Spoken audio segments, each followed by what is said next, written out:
นี่สิมาสาธิตวิธีการเปลี่ยนกล้องหน้าของโทรศัพท์รุ่น Huawei Nova 2i เนาะแม้เราจะต้องหาน็อต2 ตัวทั้งก้นออกก่อน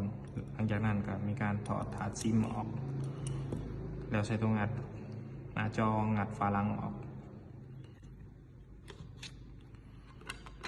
ตอนแก้แม่ต้องค่อยๆแก้เพราะจะมีสายแพร่เซนเซอร์อะไรในมือเพราะเขาต้องระวังพยายามมันขาดโทรศัพท์รุ่นนี้แมนเขาได้มากไว้แล้วในที่เขาสีมาเปลี่ยนก็คือก่อนแบตก่อน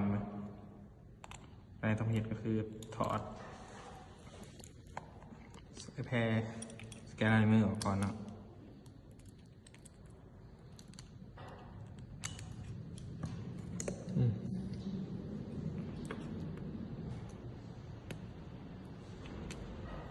กล้องหน้าของโทรศัพท์เนาะแมนมันจะมีน็อตอยู่2 ตัวก็คืออยู่ตรง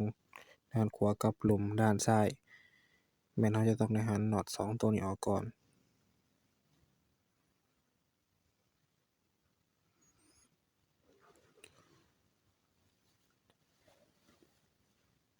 หลังจากหันออกแล้วก็คือ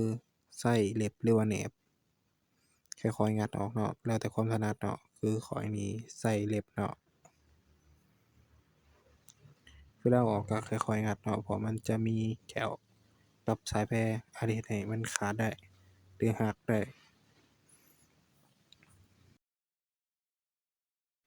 วิธีประกอบก็เฮ็ดคือเก่าเนาะมันสิมีตัวจับ2 ตัวด้านในเนาะเราก็ค่อยๆเอาใส่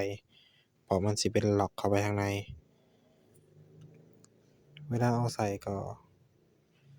จะเอามือข่มลงแล้วเนาะหลังจากเอาใส่แล้วมันสิมีเสียงดังกึก2 บาทออกเนาะ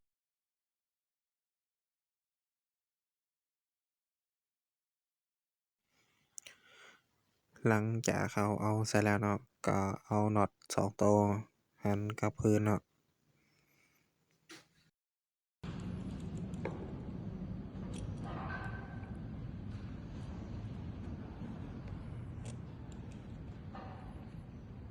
หลังจากนั้นก็เป็นแล้วเนาะวิธีการเปลี่ยนกล้องหนังหลังจากนั้นเขาก็ประกอบกลับคืนเนาะแมนประกอบกลับคืนแมนเขาต้องมาจอซ้ายไล่สายแพร่เซ็นเซอร์อะไรในมือก่อนเนาะใส่กลับลงมาเก่าเนาะ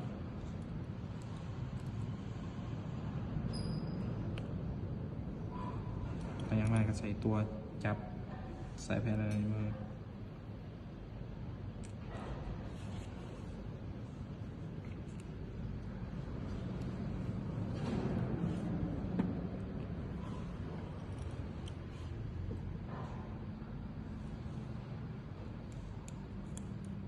หันหนักกับพื้นเนาะ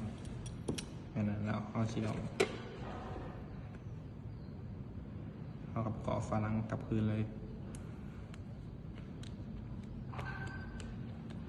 หลังจากเกาะฝาหลังกับพื้นแล้วมันเราต้องให้หันน็อต2 ตัวกับพื้น